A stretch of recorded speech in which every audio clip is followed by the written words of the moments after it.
Lisa had lived in her countryside home for over 15 years. The property, which covered 3 acres of beautiful woodland, had been left to her by her grandfather. Every morning, she would wake up to birds chirping outside her window and the gentle rustling of leaves in the breeze. This place was her escape from the noise and rush of city life, a quiet corner of the world where she could truly be at peace. "This land is my greatest treasure," Lisa often told her friends when they visited. She knew every tree, every little path through the woods. In spring, wildflowers would pop up in certain spots, and she'd carefully walk around them. In autumn, she'd collect fallen leaves in beautiful shades of red and orange. The land connected her to her grandfather, who had taught her to respect and love nature. Lisa worked as a travel photographer, which meant she was often away from home for weeks at a time. She had just finished an exhausting 2-month assignment in Southeast Asia, documenting traditional farming practices. All through her trip, she had dreamed of coming back to her peaceful home, of sleeping in her own bed and walking through her woods. It was a sunny Tuesday afternoon when her taxi finally dropped her off. The driver helped her unload her heavy equipment bags, and Lisa stretched her tired body, breathing in the fresh country air. Something felt different, though she couldn't quite place what it was. There was the sound of voices carrying through the trees, unusual for her normally. Quiet property. Probably just hikers who wandered off the main trail, she thought, dragging her bags inside. After unpacking and having a quick sandwich, Lisa decided to take a walk around her property, something she always did after returning from a long trip. She put on her comfortable hiking boots, grabbed a water bottle, and headed out. The afternoon sun filtered through the tree branches, creating dancing patterns of light on the forest floor. As she walked deeper into her woods, following the little stream that cut through her property, the voices grew louder. Lisa frowned, feeling a bit concerned now. Then through the tree line at the far edge of her property, she spotted something that made her stop in her tracks. What looked like new structures where there should only be trees. "What on earth?" she muttered, picking up her pace. Her heart began to beat faster as she pushed through a thicket of bushes, scratching her arms on branches in her hurry. When she finally broke through to a clearing, Lisa couldn't believe her eyes. There, nestled among her trees, stood 3 small wooden cottages. They weren't hastily built shacks either. These were beautifully constructed little houses with glass windows, wooden porches, and stone pathways leading between them. Someone had even set up outdoor furniture and string lights between the trees. For a moment, Lisa wondered if she had somehow gotten turned around and wandered onto someone else's land. She had been gone for 2 months after all, and was still fighting jet lag. But no, she recognized the big oak tree with the twisted trunk that marked the edge of her property. These cottages were definitely on her land. On one of the porches, a young couple sat drinking coffee, looking out at the woods, her woods. They waved pleasantly at Lisa, clearly assuming she was just another guest or perhaps a caretaker. "Good afternoon," the woman called out cheerfully. Lisa managed a confused wave and quickly backed away, her mind racing. How was this possible? Who would build on someone else's property? And how had they done it so quickly? She'd only been gone for 2 months. As she hurried back to her house, she tried to make sense of it. Her neighbor, Robert, had moved in about 3 years ago. They weren't close, but were always polite when they ran into each other collecting mail or during community gatherings. He was a businessman of some sort. Lisa couldn't remember exactly what he did. Could he possibly be behind this, once back? Home. Lisa dug through her filing cabinet until she found her property documents and survey maps. She spread them out on her kitchen table, tracing the boundaries with her finger. There was no mistake. Those cottages were approximately 50 feet inside her property line. Her hands shaking slightly, Lisa opened her laptop and searched for vacation rentals in her area. It didn't take long to find them. Tranquil Forest Cottages, they were called, listed on a popular vacation rental website. The photos showed the very same structures she had just seen, marketed as a secluded woodland retreat experience. And the EU listing had been posted by a Robert Pierre, her neighbor. The cottages had dozens of 5-star reviews dating back several weeks, with guests praising the untouched natural beauty and peaceful surroundings. Lisa felt her face grow hot with anger as she scrolled through the page. According to the booking calendar, the cottages were fully booked for the next 3 months. At $200 per night per cottage, Robert was making a small fortune from her land. "How dare he?" she whispered, her voice trembling slightly. She clicked through more photos, seeing parts of her beloved woods turned into a commercial venture, without her knowledge or permission. In one photo, guests were gathered around a fire pit that had been dug near her favorite old maple tree. As night fell, Lisa sat at her kitchen table surrounded by her property documents, the rental listing, still open on her laptop. Outside her window, she could see the faint glow of lights from the cottages through the trees. Occasionally, she heard laughter or music, sounds that had never before disturbed the quiet of her forest. She hadn't confronted Robert yet. She needed time to think, to calm down, to figure out her next steps. But one thing was certain: she wouldn't let this stand. This land was her heritage, her sanctuary, her responsibility. Tomorrow she would face her neighbor and demand answers. For now, though, sleep seemed impossible. Lisa made herself a cup of tea and watched as the moon rose over her woods that it seemed were no longer entirely her own. Lisa barely slept that night. Every time she drifted off, she'd hear laughter or voices from the cottages and jolt awake, her heart pounding. By morning, dark circles had formed under her eyes, but a new feeling had replaced her shock: determination. She made herself a strong cup of coffee and laid out her documents one more time on the kitchen table. The property line was clear. The deed had her name on it. The taxes were paid by her every year. There was no gray area here. Robert had built on land that wasn't his. Lisa dressed in jeans and a simple blue button-up shirt, wanting to look put together but not intimidating. She tucked her property documents into a folder and slipped it under her arm. The walk to Robert's house took only about 5 minutes along the winding country road. His place was newer and larger than hers, with perfect landscaping and a shiny SUV in the driveway. Taking a deep breath, Lisa rang the doorbell. She could hear a dog barking inside and footsteps approaching.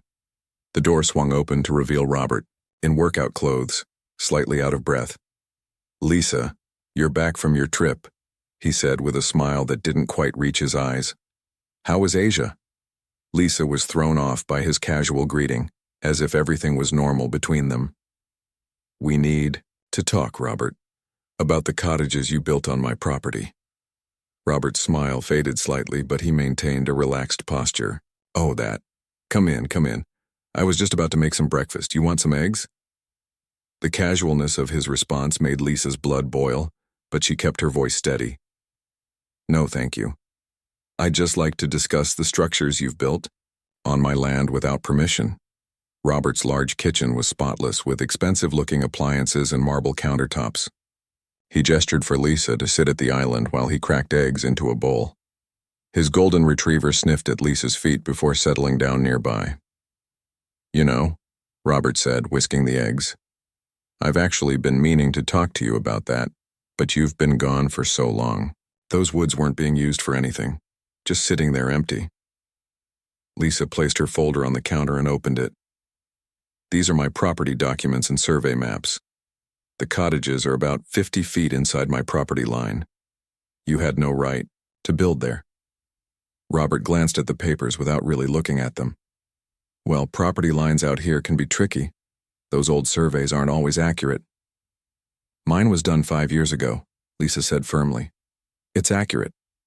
Robert poured his eggs into a hot pan, the sizzling filling the awkward silence. "Look, Lisa," he finally said, "those cottages are bringing in good money. I've already got bookings through the summer. People love them. You should read the reviews. 5 stars across the board." Lisa stared at him, unable to believe what she was hearing. "I don't care about the reviews, Robert. You built on my land without asking. You're making money from my property. Here's what I'm thinking," Robert continued as if she hadn't spoken, sliding his eggs onto a plate. "We could work something out. A partnership of sorts. Maybe a percentage of the profits? Say 20%? The audacity of his offer left Lisa momentarily speechless. He was treating theft as a business opportunity. I want the cottages removed, she said firmly. All 3 of them. And the rental listings taken down immediately. Robert's friendly demeanor shifted. He put down his fork and leaned against the counter. Be reasonable, Lisa. I've invested over $60,000 in those cottages. Custom woodwork, high-end appliances, designer furniture. I'm not tearing them down. You built them on stolen land, Lisa said, her voice rising slightly. What did you think would happen when I got back? Honestly? Robert shrugged. I thought you'd see it as an improvement. That area was just sitting there collecting fallen branches and deer droppings. Now it's generating income. I did you a favor. Lisa couldn't believe her ears. A favor? You trespassed on my property, cut down my trees, built structures without permits, and you're calling it a favor? The permits are in process, Robert said, dismissively. And I only cut down what was necessary. Look, if you push this, I could claim adverse possession rights. I've been maintaining that section of woods for over a year now, clearing brush, adding pathways. You've been there for a year? Lisa interrupted, feeling a new wave of violation wash over her. Well, planning and prepping the site, yes, Robert admitted. I noticed you were gone a lot for work. The cottages themselves went up in the last 3 months. He'd been watching her comings and goings, Lisa realized, waiting for opportunities when she was away. The thought made her skin crawl. This isn't going to work, Robert, she said, gathering her documents. I want those cottages off my property within 30 days, or I'll be forced to take legal action. Robert's face hardened. Don't threaten me, Lisa. You're not the only one with rights here. I've improved that land, invested in it. Any judge would see that. It's my land, Lisa said simply. Improved or not, it's mine. Robert's dog had sensed the tension and moved to stand beside his owner, watching Lisa warily. You know what your problem is? Robert said, his voice taking on an edge she hadn't heard before. You can't see opportunity when it's staring you in the face. Those woods were doing nothing for you, nothing. Now they could be making you money and you're too stubborn to see it. I see very clearly what's happening, Lisa replied. You took something that wasn't yours because you thought you could get away with it. Well, you can't. She turned to leave, her hands trembling slightly with anger and adrenaline. Think about it, Lisa, Robert called after her. 20% of the profits for doing absolutely nothing. Most people would jump at that deal. Lisa paused at the door. I expect to see removal equipment on my property within the week. And until then, cancel all your bookings. Robert's fake friendly mask dropped completely. That's not happening. If you want to waste your money on lawyers, be my guest. But those cottages aren't going anywhere. He closed the door with such force that it rattled the frame, leaving Lisa standing on the porch, her heart pounding. She hadn't expected him to agree easily, but his complete disregard for her property rights was shocking. As she walked back to her house, Lisa spotted another group of guests arriving at the cottages, carrying suitcases and chatting excitedly. They waved at her as if she was part of the welcoming committee. Back home, Lisa sat at her kitchen table and opened her laptop. Her hands still shaking slightly, she searched for real estate attorneys in the area. This wasn't going to be as simple as she'd hoped. Robert clearly wasn't going to back down without a fight. She'd need professional help to reclaim what was rightfully hers. By noon, Lisa had called 3 different law firms. The first 2 couldn't see her for at least 2 weeks, but the third had an opening that afternoon. She grabbed the opportunity. The law office of Chen & Associates was located in a converted Victorian house in the center of town. Lisa arrived 15 minutes early, clutching her folder of documents and feeling strangely nervous. She'd never needed a lawyer before. The whole situation felt surreal. The receptionist, a friendly older woman with glasses hanging from a chain around her neck, offered her coffee while she waited. Lisa declined. Her stomach was already in knots. Ms. Taylor, Attorney Chen will see you now, the receptionist announced after a few minutes. Attorney Diane Chen was a sharp-looking woman in her 40s with a no-nonsense attitude that Lisa immediately appreciated. She listened carefully as Lisa explained the situation, occasionally making notes but mostly just letting her talk. And here are my property documents, Lisa finished, sliding the folder across the desk. The survey was done 5 years ago, so it's recent. Attorney Chen examined the papers carefully. This is very clear-cut, she said after a few minutes. These structures are well within your property line. Does your neighbor have any documentation suggesting otherwise? He didn't show me anything, Lisa replied. He just said old surveys aren't always accurate. Attorney Chen raised an eyebrow. Classic deflection. Let me be straight with you, Ms. Taylor, you're in the right here, legally speaking. But removing those structures and seeking damages will require formal legal proceedings. It's not as simple as calling the police and having them tear down the cottages. What's the process? Lisa asked, trying to hide her disappointment. She had hoped for a quicker solution. First, we'll file a trespassing complaint and send a cease and desist letter demanding that your neighbor stop renting the cottages immediately. Then we'll file for an injunction to have the structures removed. If he contests it, which sounds likely, we'll need to go to court. How long will all that take? Several months, possibly longer if he drags his feet, Attorney Chen said frankly. And it won't be cheap. My fee is $300 an hour, plus court filing fees. Lisa's heart sank. Her savings were decent, but not unlimited. And after 2 months without work, she had been counting on picking up some local photography jobs before her next big assignment. What if I can't afford to see this through? She asked quietly. Attorney Chen's expression softened slightly. There are options. We could try mediation first, though from what you've told me about your neighbor, he may not be receptive. There's also the possibility of a contingency arrangement for part of the fees if we can establish significant damages. Lisa nodded, feeling overwhelmed. I just want my land back. Let's start with the cease and desist letter today, Attorney Chen suggested. That at least puts him on notice that you're serious. By the time Lisa left the law office, she had signed a retainer agreement and paid an initial $2,500 fee. It was money she'd been saving for a new camera lens, but this was more important. 3 days later, Robert received formal legal notice to stop renting the cottages and to begin removal of the structures within 30 days. Lisa thought that might be the end of it. She was wrong. The following week, a courier delivered an envelope to her door. Inside was a letter from Robert's attorney contesting the property line and claiming that Robert had maintained and improved the disputed area for over a year, giving him certain rights to the land. Attached was a copy of an old survey map that conveniently showed the boundary several feet in Robert's favor. The map was dated 1976, nearly 50 years old. Lisa immediately forwarded everything to Attorney Chen, who called her that evening. This is just a delay tactic, Attorney Chen assured her.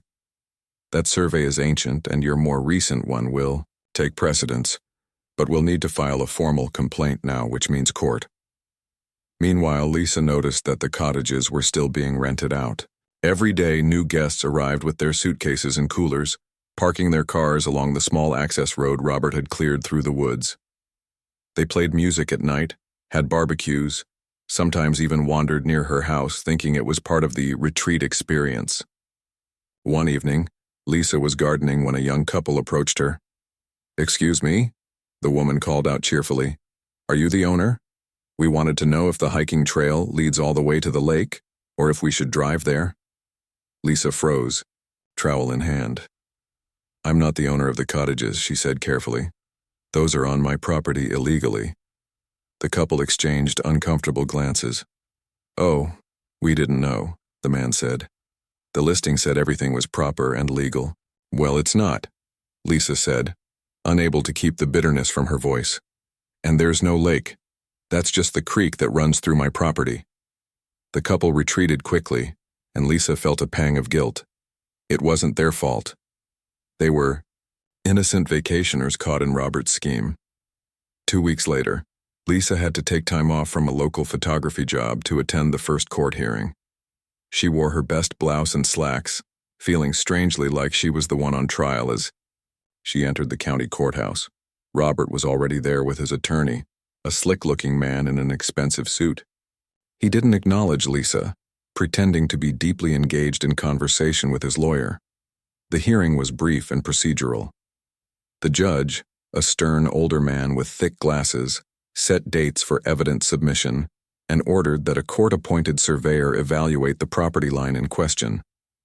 Robert's attorney argued that the cottages should remain open for business during the proceedings to prevent undue financial hardship to his client. Lisa's heart sank when the judge agreed, with the condition that all rental income be documented and held in escrow pending the case's resolution. Outside the courthouse, Robert finally spoke to her directly.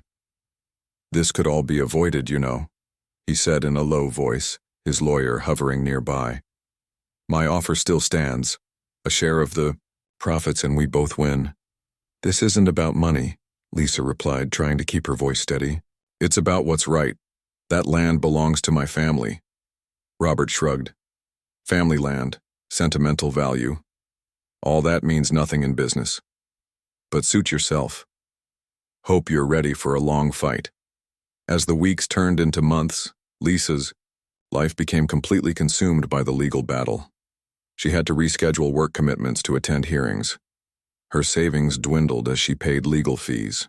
She started taking on small local photography jobs, family portraits, real estate photos, just to keep money coming in. The most frustrating part was watching the cottages continue to operate. Every weekend brought new guests, and with them, more noise, more intrusion, more reminders that a piece of her beloved property had been stolen. Sometimes she'd sit on her back porch in the evening, looking at the lights glowing through the trees from the cottages, and fight back tears of frustration and anger. "I won't give up," she told herself over and over. "This land is worth fighting for." 3 months into the legal battle, word about the property dispute had spread throughout their small town of Pine Creek. It was the kind of place where news traveled fast, one mention at the local diner or hardware store, and soon everyone knew your business. Lisa first noticed the whispering at the grocery store. She was picking out apples when the store owner's wife, Mrs. Jenkins, approached her. "Such a shame about your trouble with Robert," Mrs. Jenkins said, bagging Lisa's fruit. "He's brought so many tourists to town with those cute little cottages. My nephew's restaurant has never been busier." "Those cottages are on my land," Lisa replied, trying to keep her voice even. "He built them without permission." Mrs. Jenkins shrugged. "Well, that wooded area was just sitting there empty, wasn't it? At least now it's being used for something." Lisa left the store with a knot in her stomach. It was the same argument Robert had made, that unused land somehow justified theft. The encounter bothered her for days. The following week, Lisa stopped by the local coffee shop to grab a latte before heading to a photography job. The usual friendly barista, Andy, seemed oddly cold. "You're Robert's neighbor, right?" he asked, while making her drink. "Yes," Lisa said cautiously. "My cousin stayed in one of those forest cottages last month. Said it was the best weekend getaway ever." Andy slid her drink across the counter. "Now she's saying she might have to cancel her next booking because of some lawsuit." Lisa wanted to explain her side, but there was a line forming behind her. She took her coffee and left, feeling a strange sense of guilt that she knew was unwarranted. Not everyone sided with Robert, though. That same afternoon, while photographing a family portrait session at the town park, Lisa ran into her old high school teacher, Mr. Wilson. "I heard what's happening with your grandfather's land," he said, his weathered face creased with concern. "Absolute robbery, if you ask me. Your grandfather would be proud you're standing up for what's yours." Lisa felt a lump form in her throat. "Thank you. That means a lot." "Property rights matter," Mr. Wilson continued. "If we let people take what isn't theirs, where does it end? Next thing you know, someone's building a convenience store in my front yard because they think my lawn is too big." Lisa laughed for what felt like the first time in months. As the legal proceedings dragged on, she discovered the town had essentially split into two camps. Local business owners who benefited from the tourism largely supported Robert. The older residents who valued tradition and property rights stood with Lisa. The division became even more apparent when Lisa attended a town council meeting about an unrelated matter, a proposal to expand the community garden. She sat quietly in the back, but soon regretted her decision to attend. During the public comment session, the owner of the local bed and breakfast stood up. "Before we wrap up, I'd like to mention the growing tourism we're seeing thanks to the new forest cottages. We should be encouraging this kind of economic development, not fighting it with lawsuits. Several people clapped, while others shifted uncomfortably in their seats. The town mayor, a diplomatic woman in her 60s, quickly moved on to the next topic, but the damage was done. Lisa felt dozens of eyes on her, some sympathetic, others accusatory. She slipped out before the meeting ended, her cheeks burning. That night she called her best friend May, who lived in the city, and finally broke down. "I feel like I'm the bad guy for wanting my own property back," she sobbed into the phone. "How does that make any sense?" "It doesn't," May said firmly. "Robert is manipulating public opinion. He's making it about the town's economy instead of his theft, and people are falling for it because they like money in their pockets. I can't even get coffee without someone making me feel guilty," Lisa said. "And the worst part is I'm starting to doubt myself. Maybe I should have just taken his offer." "Absolutely not," May replied. "This isn't just about land. It's about someone thinking they can take what's yours and get away with it. Don't you dare give in." Lisa wiped her eyes, feeling marginally better. "Thanks. I needed to hear that."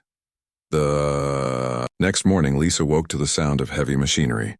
She threw on some clothes and rushed outside to find a construction crew at the edge of her property near the cottages. A yellow excavator was clearing trees, and men with clipboards were marking the ground with spray paint. Heart-pounding, Lisa approached the nearest worker. "What's going on here? This is my property." The man looked confused. "We're just following orders, ma'am. Mr. Preston hired us to prepare the area for 2 more cottages." 2 more? Lisa felt like she'd been punched in the stomach. "But there's an ongoing legal case about this land. He can't build more structures here." The worker shrugged. "Not my business, I just do what I'm told." Lisa immediately called Attorney Chen, who promised to file for an emergency injunction. But by the time she hung up, another section of trees had already been cleared. The beautiful, old maple her grandfather had shown her how to climb was marked with an orange X. Unable to stand by and watch, Lisa planted herself in front of the excavator. "You need to stop," she said, her voice shaking but determined. "This land is under legal dispute. I have documentation." She held up her folder of property papers, which she'd grabbed on her way out. The operator turned off the engine and called over to his supervisor. There was a heated discussion, then the supervisor made a phone call. Minutes later, Robert's sleek SUV came racing down the access road. He approached Lisa with fury in his eyes. "What do you think you're doing? Get off my construction site." "This isn't your construction site," Lisa replied, standing her ground despite her racing heart. "This is my property, and you're not adding any more cottages until the court decides." Robert stepped closer, his face red with anger. "I've invested too much to stop now. The summer season is coming, and I need those additional units." "That's not my problem," Lisa said. For a terrible moment, she thought Robert might actually push her aside. Instead, he pulled out his phone. "Fine. You want to play it this way? Let's call the police and see what they say about you disrupting a legitimate business operation." 20 minutes later, 2 police cars pulled up. Officer Pete Davis, who Lisa knew from community events, assessed the situation with a frown. "We've got a property dispute," Robert explained smoothly. "Ms. Taylor here is disrupting my construction crew and causing me financial damage." "Officer Davis, there's an active lawsuit about this land," Lisa countered, showing him her documents. "He's trying to build more structures before the court makes a decision." The officer reviewed the papers, his expression unreadable. "This is a civil matter," he finally said. "I can't force either party to do anything without a court order." "So, she has to leave my construction site," Robert insisted. "It's not proven to be your land, Mr. Preston," Officer Davis replied evenly. "Until a judge decides, neither of you should be making permanent changes to the disputed area." He turned to the construction crew. "I'd advise you folks to pack up for today until this is sorted out. I don't want to be called back here for a more serious situation." The workers, clearly uncomfortable with the whole scene, quickly began gathering their equipment. Robert glared at Lisa. "This isn't over, not by a long shot." As he stormed back to his SUV, Officer Davis quietly said to Lisa, "Get that emergency Injunction as soon as possible. I can't keep stopping him without a court order. Lisa nodded gratefully. Thank you for understanding. My grandparents lost 40 acres to a developer who moved a fence line when I was a kid, the officer replied. Some things aren't right no matter how you dress them up. Lisa watched the construction crew leave, feeling a hollow victory. She'd stopped them today, but Robert was becoming more aggressive, not less. And every day that passed with the cottages still standing felt like a defeat. 6 months after discovering the cottages, Lisa sat in the county courthouse for what her attorney promised would be the final hearing. The room was stuffy despite the air conditioning, and the wooden bench felt hard beneath her. Over the previous months, she had spent so many hours in this room that she knew every crack in the ceiling, every squeak in the floor. Attorney Chen sat beside her, calm and prepared as always. Across the aisle, Robert and his lawyer whispered to each other, occasionally glancing in Lisa's direction. Robert wore an expensive suit and projected confidence, but Lisa noticed he was tapping his foot nervously. All rise, called the bailiff as Judge Winters entered the courtroom. The past 6 months had been the most stressful of Lisa's life. After stopping Robert's construction crew, she'd secured an emergency injunction preventing any new building on the disputed land. Robert had retaliated by spreading more rumors around town, suggesting Lisa was trying to ruin the local economy, out of spite. But the tide had slowly begun to turn. The court-appointed surveyor had completed a thorough investigation of the property boundaries, using both modern GPS technology and the historical records of the original land grants. Attorney Chen had also uncovered that Robert had never applied for proper building permits for the cottages, instead submitting paperwork for storage sheds to avoid scrutiny. We are here today to issue a ruling in the case of Taylor versus Preston regarding property boundaries and structures, Judge Winters announced, adjusting his glasses. I have reviewed all the evidence presented by both parties, as well as the independent survey commissioned by this court. Lisa held her breath. Everything she'd been fighting for came down to this moment. The evidence clearly shows, continued the judge, that the 3 structures in question, referred to as vacation cottages, are located on property legally owned by Ms. Lisa Taylor. The boundary is not in dispute according to the survey, which matches Ms. Taylor's existing deed and documentation. Relief washed over Lisa. Attorney Chen squeezed her hand briefly under the table. Furthermore, the judge said, Mr. Preston failed to obtain proper permits for these structures, misrepresenting them as storage buildings rather than rental units. This court orders that all rental operations cease immediately. Robert's face darkened, but the judge wasn't finished. Mr. Preston has 2 options regarding the structures themselves. Option 1, remove them entirely within 30 days and restore the land to its previous condition. Option 2, forfeit ownership of the structures to Ms. Taylor, as they reside on her property. Either way, Mr. Preston is required to cancel all future bookings and cease advertising these rentals effective immediately. Lisa could hardly believe what she was hearing. After months of stress and uncertainty, the judge was ruling completely in her favor. Additionally, the judge continued, this court orders Mr. Preston to pay Ms. Taylor all profits derived from these illegal rentals dating back to their construction. According to the financial records submitted during discovery, this amounts to $68,457. A murmur ran through the courtroom. It was more money than Lisa had expected. Finally, Mr. Preston will pay Ms. Taylor's legal fees in the amount of $27,350, bringing the total judgment to $95,807. This court is adjourned. The bang of the gavel made it official. Lisa sat in stunned silence as people began to file out of the courtroom. She had won, completely and undeniably won. Outside in the hallway, Robert approached her, his face a mixture of anger and desperation. This isn't over, he began, but his lawyer quickly pulled him aside for a whispered conversation. When he returned, his tone had changed completely. Lisa, I've been thinking, he said, forcing a friendly smile. Maybe we can work something out about payment. A monthly plan, perhaps? And about those cottages, they're really well built. Custom windows, top-of-the-line fixtures. It would be a shame to tear them down. Lisa looked at him coolly. I'll consider a payment plan if my attorney approves it.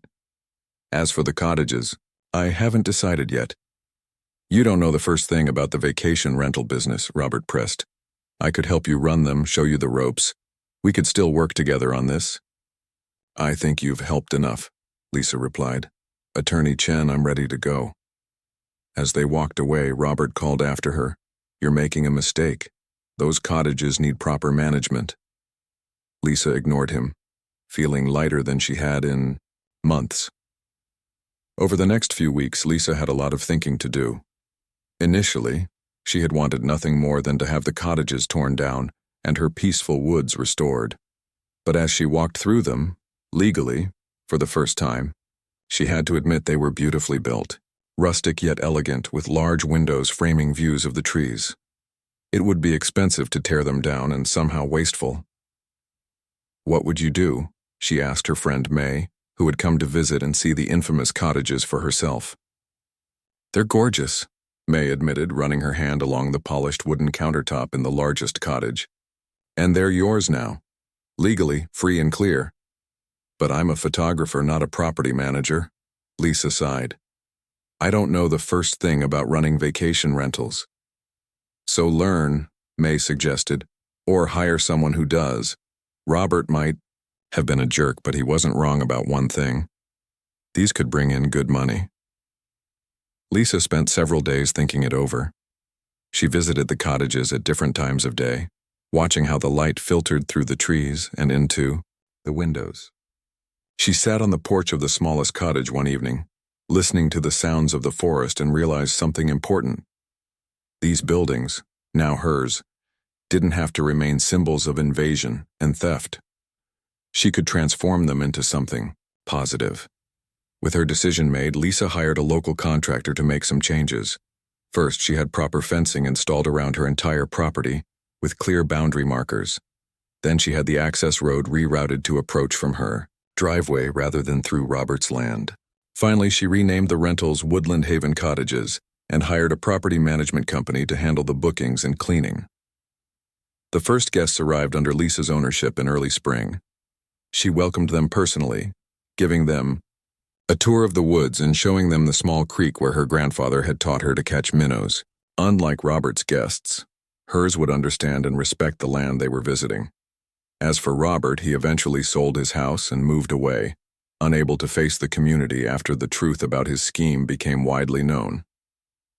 The initial judgment of $95,807 had been set up on a payment plan, and each month a check arrived in Lisa's mailbox, a tangible reminder that justice had prevailed. 1 year after winning her case, Lisa sat on her back porch with a cup of tea looking out at her property. The cottages, visible through the trees, were fully booked for the summer season. The rental income had allowed her to be more selective about her photography jobs, focusing on projects she truly enjoyed, rather than taking whatever came along to pay the bills. The ordeal had been painful and exhausting, but it had taught her something important. Standing up for what's rightfully yours, however difficult, is always worth the fight. Her grandfather would have been proud. In the distance, a family of deer crossed through the woods, her woods, undisturbed by any construction crews or boundary disputes. Lisa smiled and took a sip of her tea. Peace, at last, had returned to her little corner of the world, along with a successful business she had never planned on owning.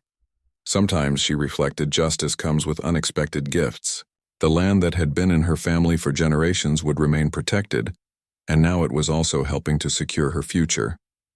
Robert had been right about one thing. The woods were special.